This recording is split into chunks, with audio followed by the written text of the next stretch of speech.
Welcome to education made easy. இன்னைக்கு vision IAS current அஃபேர்ஸில் Jan மந்த்துக்கான பாலிட்டியில் செகண்ட் கரண்ட் அஃபேர்ஸ் வந்து கவர் பண்ண போகிறோம். Regulations of NGOs in India.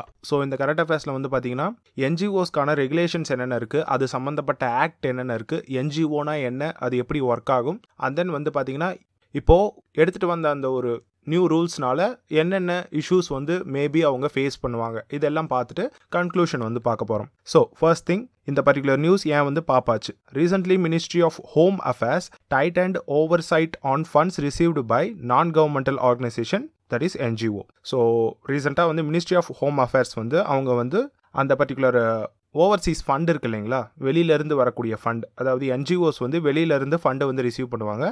அதுக்காக ஒரு சில ரூல்ஸ் எல்லாம் வந்து டைட்டன் பண்ணியிருக்காங்க. ஸோ ஃபர்தராக இந்த நியூஸை வந்து ஃபர்தராக பார்த்தோம் அப்படின்னா, Ministry of Home Affairs has laid out a series of guidelines and charter to make NGOs and banks comply with new provisions of the amended Foreign Contribution Regulation Act of 2010 FCRA. So இது வந்து என்ன அப்படின்னா, இப்போது ஏற்கனவே இருக்கக்கூடிய அந்த 2010ஓட அந்த FCRA இருக்கு இல்லைங்களா, ஃபாரின் கான்ட்ரிபியூஷன் ரெகுலேஷன் ஆக்ட், இந்த ஆக்டை வந்து அவங்க வந்து அமெண்ட் பண்ணியிருக்காங்க. அமெண்ட் பண்ணி ஒரு சில கைட்லைன்ஸும் ஒரு சில சார்ட்டரும் வந்து மேக் பண்ணியிருக்காங்க. ஸோ இந்த சார்ட்டர்ஸ் எல்லாம் எதுக்காக அப்படின்னா, அந்த ரூல்ஸோட ஃபாலோயிங்கில் என்ஜிஓஸும் பேங்க்ஸும் வந்து வரணும். அதுக்காக தான் இவங்க இந்த பர்டிகுலர் கைட்லைன்ஸையும் சார்ட்டரையும் வந்து கிரியேட் பண்ணியிருக்காங்க.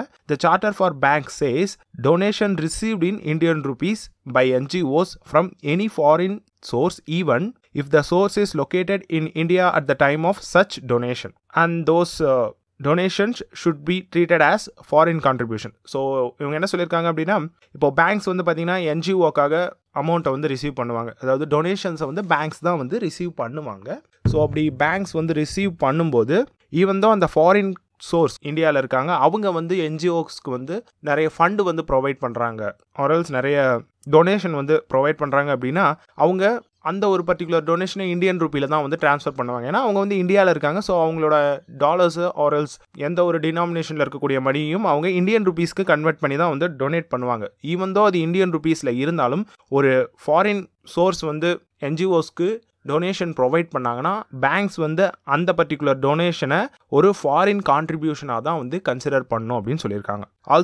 Also, it stated foreign contribution has to be received only through banking channels, and any violation by the NGO or by the bank may invite panel provisions of FCRA. So இப்போது இந்த particular foreign கான்ட்ரிபியூஷன்ஸை வந்து NGOs bank வழியாக மட்டும்தான் receive பண்ணும். Direct கேஷாவோ இல்லை வேறு ஏதாவது material சோர்ஸாவோ வந்து ரிசீவ் பண்ணக்கூடாது. ஸோ பேங்க்ஸும் சரி என்ஜிஓஸும் சரி அதை வந்து ப்ராப்பராக வந்து ஃபாலோ பண்ணணும்.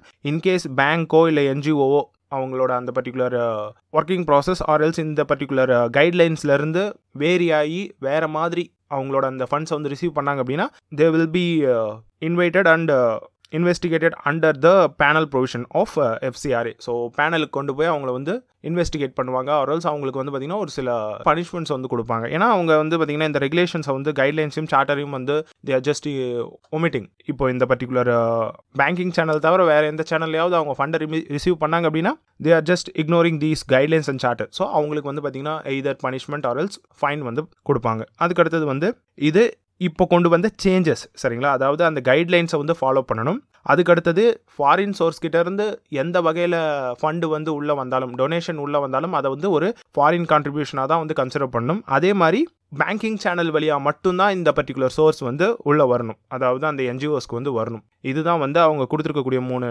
அடிஷன். ஸோ இவங்க பார்த்தீங்கன்னா ஒரு சில கைட்லைன்ஸ் கொடுத்துருப்பாங்க இல்லையா, என்னென்ன கைட்லைன்ஸ் அப்படிங்கிறத கீழே வந்து நம்ம அகைன் படிப்போம். இப்போதைக்கு இது வந்து நீங்கள் தெரிஞ்சுக்கிட்டா போதும். இப்போ நம்ம அடுத்து பார்க்கக்கூடியது என்ன அப்படின்னா, ஜென்ரலாகவே ஆல் ஓவர் த வேர்ல்டு என்ஜிஓஸோட இம்பார்ட்டன்ஸ் என்னென்ன அப்படிங்கிறத பார்க்கலாம். சரிங்களா, என்ஜிஓஸ் என்னென்ன மாதிரியான பர்டிகுலர் ஒர்க்கை வந்து செய்கிறாங்க, அதோட இம்பார்ட்டன்ஸ் என்னென்ன, இதை வந்து நம்ம ஃபஸ்ட்டு தெரிஞ்சுக்கலாம்.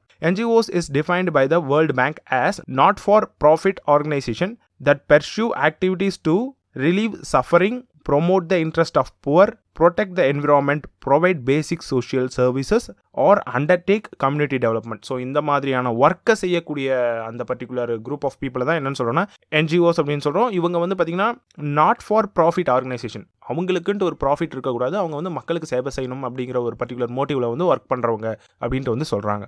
அடுத்தது வந்து பார்த்தோம்னா, these organisation are not a part of the government but have a legal status and are registered as trust society or private limited non profit company. So இவங்கெல்லாம் வந்து பார்த்தீங்கன்னா கவர்மெண்ட்டோட ஒரு பார்ட்டி கிடையாது, ஆனால் இவங்களுக்கு ஒரு லீகல் ஸ்டேட்டஸ் இருக்குது. அதாவது இவங்க வந்து பார்த்தீங்கன்னா எய்தர் ட்ரஸ்ட்டாக இருப்பாங்க, சொசைட்டியாக இருப்பாங்க, இல்லைனா ஒரு ப்ரைவேட் லிமிடெட் கம்பெனியாக வந்து இருப்பாங்க. கம்பெனி ஆர்எல்ஸ் நான் ப்ராஃபிட் கம்பெனியாக வந்து இருப்பாங்க.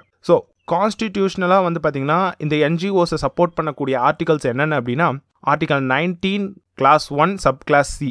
இதில் என்ன சொல்லியிருக்காங்கன்னா which allows the right to form associations. So NGOs is a kind of an association. So அதனால் article 19 clause 1 sub clause c வந்து இதை வந்து சப்போர்ட் பண்ணுது. அதுக்கு அடுத்தது article 43 to promote cooperatives in rural areas. So NGO also a kind of a cooperative sector. So இந்த particular promotion of cooperatives அப்படிங்கிறது NGOஸை வந்து சப்போர்ட் பண்ணுது. அதுக்கடுத்து கன்கரண்ட் லிஸ்ட்டும் வந்து பார்த்தீங்கன்னா it mentions charitable institution, charitable and religious institution as NGOs. So இது எல்லாத்தையுமே வந்து பார்த்தீங்கன்னா கான்ஸ்டியூஷன்லேருந்து கொடுத்துருக்காங்க. ஸோ இதெல்லாம் வந்து கான்ஸ்டியூஷன் மூலமாக அவங்களுக்கு கிடைக்கக்கூடிய ஒரு சில சப்போர்ட்ஸ். சரிங்களா, என்ஜிஓஸை வந்து இதெல்லாம் வந்து சப்போர்ட் பண்ணுது. அடுத்தது வந்து பார்த்தோம்னா எதனால் ரெகுலேஷன் வேணும். ஸோ இப்போ என்ஜிஓஸோட இம்பார்ட்டன்ஸ் என்னென்னு பார்த்துட்டோம். அவங்க வந்து பார்த்தீங்கன்னா ஒரு சில பர்டிகுலர் சர்வீசஸ் எல்லாம் செய்கிறாங்க, இங்கே மென்ஷன் பண்ண சர்வீசஸ் எல்லாம் செய்கிறாங்க. அதே மாதிரி என்ஜிஓஸ் கிரியேட் பண்ணுறது அப்படிங்கிறது it's legal under constitution also. So எந்த இடத்துல வந்து நம்ம இவங்களை ரெகுலேட் பண்ணணும், எதனால் ரெகுலேஷன் வந்து தேவைப்படுது, என்ன ரீசன்னால நம்ம வந்து ரெகுலேஷன் கொண்டு வரணும் அப்படின்னு சொல்கிறோன்னு பார்க்கலாம். So first thing, so check misuse of foreign funds. அதாவது ஃபாரின் ஃபண்ட்ஸ் வந்து உள்ளே வருது இல்லைங்களா, ஸோ அதை வந்து சம்டைம்ஸ் அவங்க வந்து மிஸ்யூஸ் பண்ணுறாங்க. For example governments are trying to check misuse of foreign funds because if unchecked can hamper the country's sovereignty and foreign money can be used to influence policy and political discourses in India. So இந்த ஒரு particular ஃபண்டை வந்து ப்ராப்பராக வந்து check பண்ணல அப்படின்னா அந்த ஃபண்டை அவங்களால மிஸ்யூஸ் பண்ண முடியும். சரிங்களா, ஸோ அவங்க கண்ட்ரியோட சாவர்ஜினிட்டியை வந்து டெஸ்ட்ராய் பண்ணலாம். அதாவது அவங்களோட ஃபண்டை உள்ளே கொண்டு வந்துட்டு அந்த ஃபண்டு மூலமாக உள்ள கண்ட்ரிக்குள்ளே இருக்கக்கூடிய அந்த policies and then political decisions எல்லாத்தையும் அவங்க இன்ஃப்ளூயன்ஸ் பண்ணலாம். ஸோ அதனால் அந்த பர்டிகுலர் ஃபண்டை வந்து நம்ம கரெக்டாக செக் பண்ணணும். For this reason government has banned 14,500 NGOs registered under FCRA from receiving foreign funds. So இப்போது இந்த ஒரு பர்டிகுலர் ஃபியர்னால் வந்து பார்த்திங்கன்னா கிட்டத்தட்ட ஒரு 14,500 NGOஸை வந்து அந்த FCRAக்கு கீழே ரிஜிஸ்டர் ஆன NGOஸை வந்து பார்த்திங்கன்னா கவர்மெண்ட் வந்து பேன் பண்ணியிருக்காங்க. அதுக்கடுத்து நான் compliance. Less than 10% of NGOs have compiled with the rules and more than 90% do not submit their balance sheet. So 10% மட்டும்தான் இந்த பர்டிகுலர் கவர்மெண்ட்டோட கைட்லைன்ஸ் அண்ட் ரூல்ஸுக்கு கீழே வந்து அவங்க பர்டிகுலர் டாக்குமெண்ட்ஸ் எல்லாம் ப்ரொவைட் பண்ணுறாங்க. வேறஸ் 90% ஆஃப் த NGOs அந்த பேலன்ஸ் ஷீட்டை வந்து ப்ரொவைட் பண்ணுறாங்களா அப்படின்னு கேட்டால் கிடையாது. பேலன்ஸ் ஷீட் அப்படின்னா இன்கம் எக்ஸ்பென்சஸோட அந்த ஒரு பர்டிகுலர் டேட்டா. ஸோ அந்த டேட்டா வந்து 10% ஆஃப் த NGOs மட்டும்தான் நம்ம கண்ட்ரியில் வந்து ப்ரொவைட் பண்ணுறாங்க. மீதி இருக்கக்கூடிய 90% ப்ரொவைட் பண்ணுறதில்ல. They are supposed to be submit statement with the register of societies but they did not. So கொடுக்குறதில்ல. அந்த 90% ஆஃப் த NGOs வந்து பார்த்தீங்கன்னா they are not submitting their balance sheet to concerned official. அதுக்கடுத்தது hampering development project. So according to Intelligence Bureau report, NGOs such as Greenpeace, Cordide, Amnesty are serving as a tool for foreign policy interests of Western government. They are also accused of organizing agitation and sculpting development project in India which cost India's GDP to 2 to 3% per year. So intelligent bureau இருக்காங்க இல்லையா, so அவங்களோட report படி பார்த்தோம் அப்படின்னா ஒரு சில NGOs for எக்ஸாம்பிளுக்கு வந்து பார்த்தோம்னா க்ரீன் பீஸ், அதுக்கடுத்து கார்டைட் அண்ட் தென் அம்னாஸ்டி இன்டர்நேஷனல், இவங்கெல்லாம் வந்து பார்த்தீங்கன்னா ஃபாரின் பாலிசி இருக்கு இல்லைங்களா, இந்தியாவோட ஃபாரின் பாலிசி, அதில் வந்து வெஸ்டர்ன் கவர்மெண்ட்ஸோட இன்ட்ரெஸ்ட்டுக்கு ஏற்ற மாதிரி இந்தியாவோட ஃபாரின் பாலிசி வரதுக்கோசரம் வந்து இவங்க ஒரு சில இன்ஃப்ளூயன்ஷியல் திங்ஸ் எல்லாம் செய்கிறாங்க. அண்ட் தென் நிறைய அஜிடேஷன்ஸ் வந்து கிரியேட் பண்ணுறாங்க. அதுக்கப்புறம் வந்து பார்த்திங்கன்னா ஒரு சில டெவலப்மெண்டல் ப்ராஜெக்ட்ஸை வந்து இவங்க வந்து தடுக்கிறாங்க. ஸோ இதனால் வந்து பார்த்திங்கன்னா இந்தியாவோட GDP வந்து 2 to 3% வந்து பர் இயர் வந்து ரெடியூஸ் ஆகுது due to these NGOs. So நம்மளோட அந்த டெவலப்மெண்ட்டை வந்து பார்த்திங்கன்னா இவங்க வந்து ரெடியூஸ் பண்ணுறாங்க. இதுவும் வந்து பார்த்திங்கன்னா ஒரு காரணம். இதனால் வந்து பார்த்திங்கன்னா நம்ம அந்த ஃபண்டை வந்து ரெகுலேட் பண்ணணும். ஏன்னா ஃபண்டு வருது அப்படின்றதுக்கோசரம் தான் இந்த NGOs எல்லாம் வந்து அந்த மாதிரியான விஷயங்கள்லாம் செஞ்சுட்டு இருக்காங்க. So we need to check their funds. அதுக்கடுத்தது வந்து பார்த்திங்கன்னா religious and cultural encroachment. So NGOs are often seen as encroaching on tradition and culture of the people as well as misuse their influence to sell foreign narratives, push vested interest and promote religious conversion. So நிறைய நம்மளோட கல்ச்சரில் வந்து பார்த்திங்கன்னா அவங்க வந்து பார்த்திங்கன்னா over reach பண்ணி நம்மளோட ட்ரெடிஷனை வந்து அவங்க வந்து டேமேஜ் பண்ணுறாங்க. அண்ட் தென் அவங்களோட அந்த பர்டிகுலர் ரிலீஜியஸ் கன்வர்ஷனுக்கோசரம் ப்ரொமோஷனும் வந்து செஞ்சுட்ருக்காங்க நிறைய NGOs. ஸோ இதெல்லாம் வந்து பார்த்திங்கன்னா நம்ம வந்து கண்ட்ரோல் பண்ணும். Government has barred Compassion International from funding Indian NGOs without its permission over allegation of religious conversion. So இப்போ இந்த கம்பேஷன் இன்டர்நேஷனல் அப்படிங்கிறவங்க வந்து என்ன செஞ்சிருப்பாங்க அப்படின்னா, they just provide some fund for Indian NGOs and then via these particular Indian NGOs அவங்க நிறைய religious கன்வர்ஷனை வந்து செஞ்சிருப்பாங்க. ஸோ அதனால் கவர்மெண்ட் வந்து இந்த பர்டிகுலர் கம்பேஷன் இன்டர்நேஷனல் கிட்டேருந்து வரக்கூடிய அந்த ஃபாரின் ஃபண்ட்ஸை வந்து பார் பண்ணியிருக்காங்க ஆர் பேன் பண்ணியிருக்காங்க. ஸோ இதெல்லாம் வந்து ப்ராப்ளம்ஸ் சரிங்களா. ஸோ நிறைய ஃபாரின் ஃபண்ட்ஸை வந்து மிஸ்யூஸ் பண்ணுறாங்க. அதே மாதிரி நமக்கு சரியான பேலன்ஸ் ஷீட்டை ப்ரொவைட் பண்ண மாட்டேன்றாங்க. நம்மளோட டெவலப்மெண்ட் ப்ராஜெக்ட்டுக்கு வந்து அவங்க வந்து ஒரு ஹிண்டரன்ஸாக இருக்காங்க. அதுக்கடுத்து நம்மளோட அந்த பர்டிகுலர் ரிலீஜியஸ் அண்ட் கல்ச்சுரல் ஃபீல்டில் வந்து அவங்க வந்து என்கரேஜ் பண்ணுறாங்க. ஸோ இந்த மாதிரியான காரணங்களுக்காக தான் நம்ம NGOஸை வந்து ரெகுலேட் பண்ணணும். அதுக்கடுத்தது வந்து பார்த்தோம்னா, இப்போது ரெகுலேட் பண்ணணும் அப்படின்ட்டு வந்து நம்ம வந்து சொல்கிறோம். ஸோ ரெகுலேஷனுக்காக என்னென்ன விஷயங்களை இந்தியா வந்து ஏற்கனவே செஞ்சுருக்காங்க இதை வந்து பார்க்கலாம். Provisions regarding regulation of NGOs in India. So இந்தியாவில் இருக்கக்கூடிய அந்த பர்டிகுலர் NGOஸை ரெகுலேட் பண்ணுறதுக்கு என்னென்ன மாதிரியான ப்ரொவிஷன்ஸை வந்து அவங்க வந்து ப்ரொவைட் பண்ணியிருக்காங்க அப்படின்னு பார்க்கலாம். ஏற்கனவே foreign exchange management act FEMA 1999. There are certain NGOs that are registered under FEMA and continue to disburse foreign fund to various associations in India. FEMA is regulated by Ministry of Finance and was introduced to consolidate and amend the law relating to foreign exchange with the objective of facilitating external trade and payments. So அந்த particular ஃபண்டை distribute பண்ணுறாங்க இல்லையா. So அவங்க வந்து பார்த்திங்கன்னா இந்த particular FEMAக்கு கீழே வந்து ரெஜிஸ்டர் பண்ணியிருக்கணும். ஸோ இந்த FEMA அதாவது ஃபாரின் எக்ஸ்சேஞ்ச் மேனேஜ்மெண்ட் ஆக்ட் இருக்கு இல்லைங்களா, இது வந்து எந்த மினிஸ்ட்ரிக்கு கீழே வருது அப்படின்னா மினிஸ்ட்ரி ஆஃப் ஃபினான்ஸுக்கு கீழே வருது.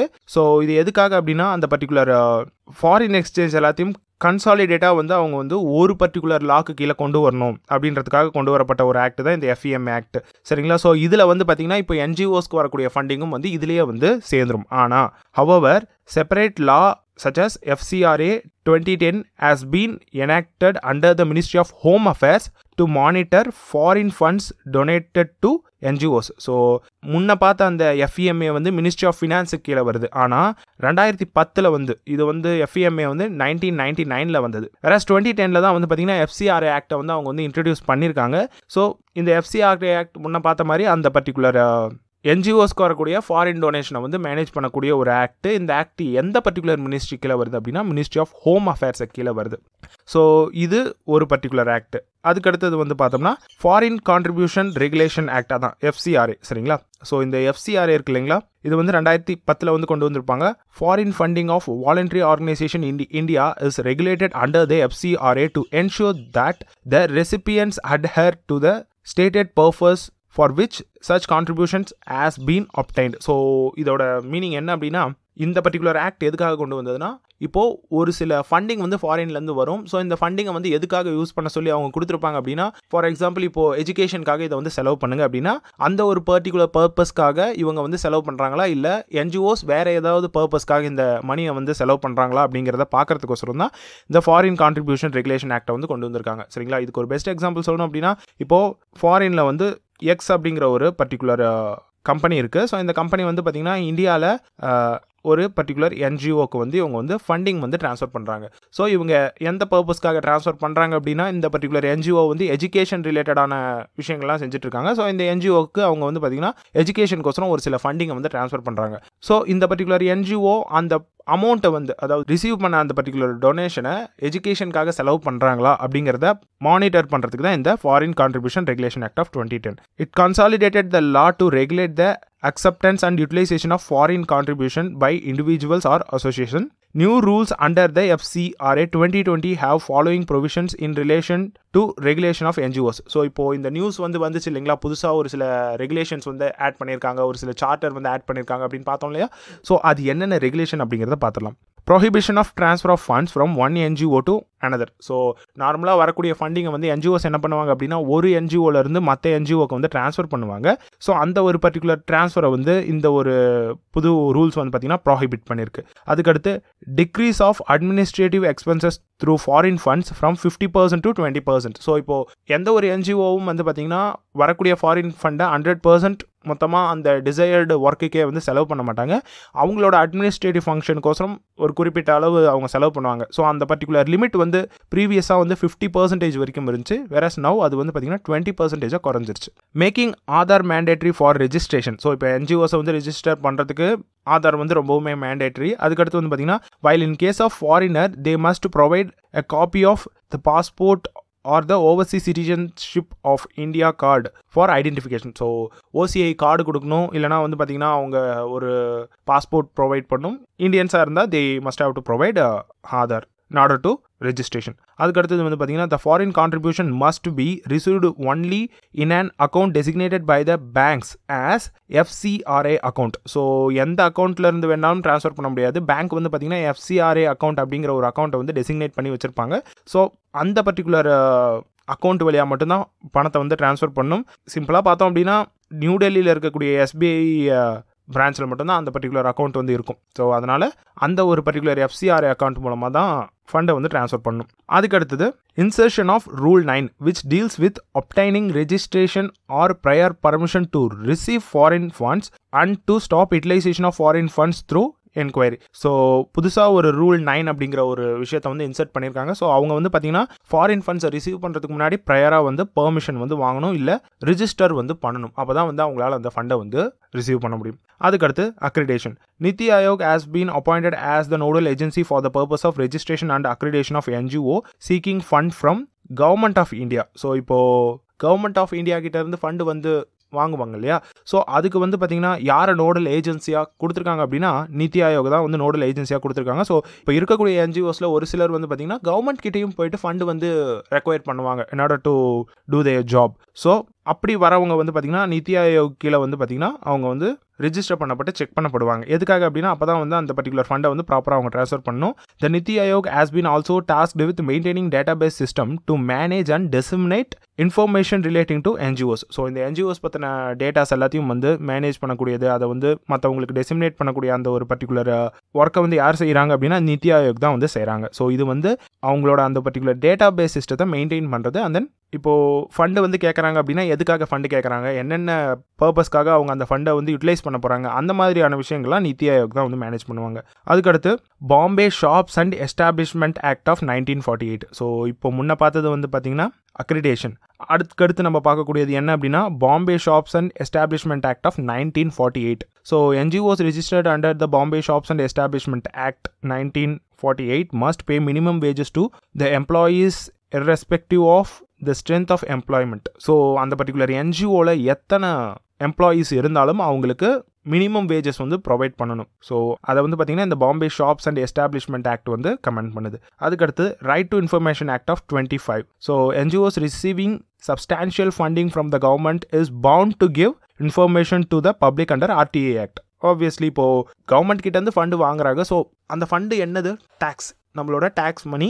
ஸோ அதனால் நம்மளால் வந்து பார்த்திங்கன்னா RTA ஆக்ட் மூலமாக அவங்க எதுக்கெல்லாம் செலவு பண்ணாங்க அப்படிங்கிறத அந்த NGO கிட்டேருந்து நம்மளால் வந்து கேட்டு வாங்க முடியும். ஸோ யாரெல்லாம் கவர்மெண்ட் கிட்டேருந்து அதிகப்படியான ஃபண்டை ரிசீவ் பண்ணுறாங்களோ அவங்க வந்து RTA ஆக்டுக்கு கீழே பீப்புள்ஸ் கேட்கக்கூடிய இன்ஃபர்மேஷன்ஸை கொடுக்கணும். அதுக்கடுத்தது NGOஸ்க்கு என்னென்ன மாதிரியான இஷ்யூஸ் வந்து இருக்குது அப்படின்றத பார்க்கலாம். ஸோ இவங்க NGOs என்னென்ன மாதிரியான இஷ்யூஸை ஃபேஸ் பண்ணுறாங்க.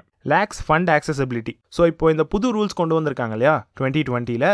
ஸோ இந்த ரூல்ஸ்னால வந்து பார்த்தீங்கன்னா many NGOs will not able to access foreign funds because the scheme under which they receive these funds from donor agency and larger NGOs known as regranting and has been banned. So இப்போது ஒரு சில NGOs இருக்காங்க இல்லையா, அவங்க வந்து small NGOஸாக இருப்பாங்க. அவங்க வந்து பார்த்திங்கன்னா ஏற்கனவே ஃபாரின் ஃபண்ட்ஸை ரிசீவ் பண்ணியிருக்கக்கூடிய பெரிய பெரிய NGOs இருக்காங்கல்ல, அவங்கக்கிட்ட இருந்து ஃபண்டை வந்து கேதர் பண்ணுவாங்க. ஸோ இப்போது ஒரு NGOலேருந்து இன்னொரு NGOக்கு வந்து ஃபண்டை வந்து ட்ரான்ஸ்ஃபர் பண்ணக்கூடாதுன்ற மாதிரி ரூல்ஸை வந்து கொண்டு வந்ததுனால சின்ன சின்ன NGOs வந்து பாதிக்கப்படுவாங்க. ஸோ அந்த ஒரு பர்டிகுலர் ட்ரான்ஸ்ஃபரை என்னன்னு சொல்லுவாங்கன்னா ரீகிராண்டிங் அப்படின்வாங்க. அதை வந்து கவர்மெண்ட் இப்போ பேன் பண்ணிட்டாங்க. அதாவது ஒரு NGOலேருந்து இன்னொரு NGOக்கு ஃபண்டை வந்து ட்ரான்ஸ்ஃபர் பண்ணுறது. Also over dependence on funds from government dilute the willingness of NGOs to speak out against the government.